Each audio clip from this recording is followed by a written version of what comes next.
So, as a kid I lived about 100 miles away from the nearest town, at a house without electricity or running water, which is the works in the Colorado Rockies.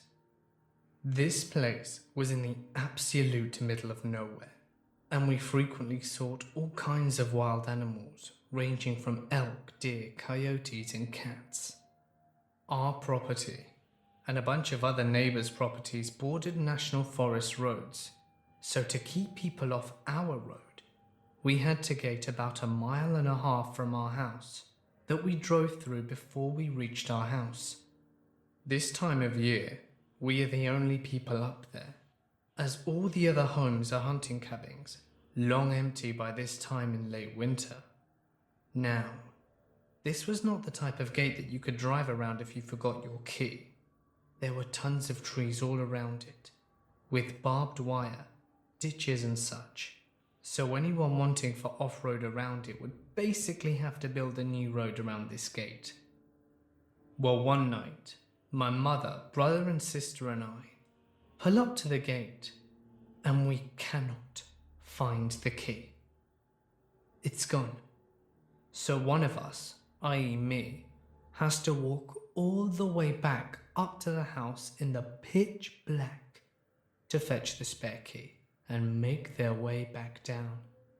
Now, it's recently snowed in January, and it is totally dark. You can't even see your hands in front of you dark, and with the new snow, you can't hear anything either. There are a few clouds in the sky, on and off to let some starlight through every once in a while, but it's dark.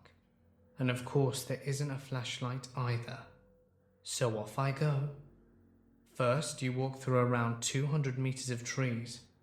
Then it opens up to a huge meadow, which then narrows back down again to trees for another 200 meters, and then opens up again into another huge meadow, which on the other side of is our house.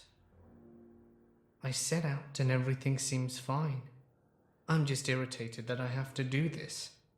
I'm about 15 years old at the time and a little angsty teen that is peeved off at the slightest chore. I was not thinking about my surroundings in the slightest, but as I'm walking, I get that feeling that I'm being watched as I'm halfway through the first meadow.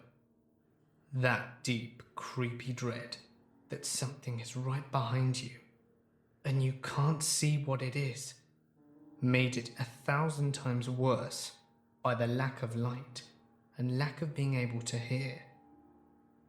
My first instinct was to run, but I knew that if there was something, I was just going to provoke it, so I kept going and then stopped to try and listen as I heard a crunch echoing my footsteps.